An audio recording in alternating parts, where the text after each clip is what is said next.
Negotiations are scheduled to resume today between unions at the Boston Globe newspaper and its owner, the New York Times Company. Talks are ongoing as the midnight deadline approaches for Globe employees to make $20 million in concessions. The deadline, originally set for Friday, was extended at the request of leaders at the Boston Newspaper Guild. The Times Company announced last month it would close the newspaper unless concessions were made. And now we turn to one of America's Voices, syndicated radio talk show host Nancy Skinner, to get the pulse of Americans all across the country. Find out what folks are talking about this week. Nancy, thank you so much for joining us. You bet, Shannon. All right, where you're coming from, a lot of financial news, folks worried about Chrysler, the auto industry. Tell us what they have to say this week.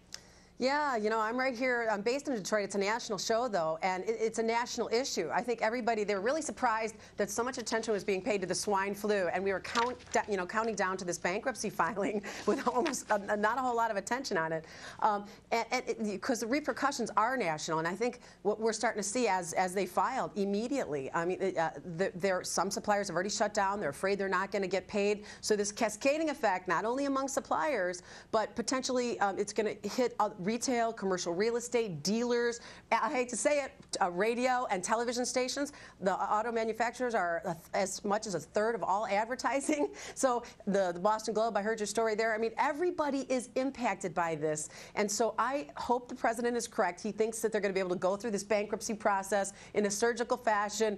But, you know, some insiders are worried that these, literally vultures that held out, these hedge funds who wanted to, they would rather liquidate Chrysler. That's what they wanted to do, to get, instead of 65 cents on the dollar, they wanted, the offer was 33 cents. They're going to liquidate Chrysler and risk this cascading effect throughout the entire economy. 1 in 10 jobs. That's what this small group of hedge funds did to this country, while we were also obsessed with the swine flu this week, and my listeners were outraged about that. Yeah, I think we have a bit of a call from one of your listeners on the topic of Chrysler, if we can play that. Nancy? Yes. I'd like to thank you for being on this subject. That's why I'm listening to you, and I really appreciate it. My husband works for a car dealership, Chrysler Jeep, and they've already cut back his hours. But hasn't this been a roller coaster ride, up and down for months? Nancy, you're hearing from people who are very personally impacted by this. They've got to want more attention on this.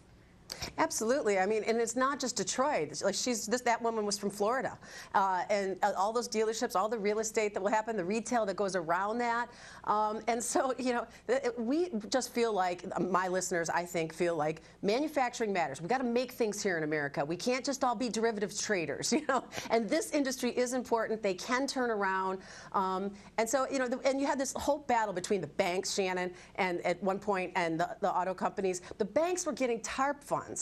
They got bailed out, and some of those same banks were refusing to cooperate in terms of putting this deal together. So there was a lot of tension concerning that, and let's just hope that this bankruptcy filing, it goes as planned, because it's now let's just say this, Shannon, our national economy is in the hands of Arthur Gonzalez, or Big Pete's. Obviously, there's lots more going on with the national economy, but Arthur Gonzalez is now the bankruptcy judge in New York, who's going to have to make these very tough calls on getting this company to survive, because the suppliers are all interconnected. That's what people don't realize, that just even if Chrysler goes down, then all those suppliers, they supply all the big three, and guess what? Toyota and Nissan and all those other companies rely on the same supplier base. So the economic stakes of this case just can't be understated, and all we talk about is every new case of swine flu, you know, in the country, world. There certainly are other news stories out there. Nancy Skinner, one of America's Voices, we thank you for your time today. Thanks, Shannon. Well, Congressman Tom Price says government spending is out of control, even during our down economy. He says his fellow Republicans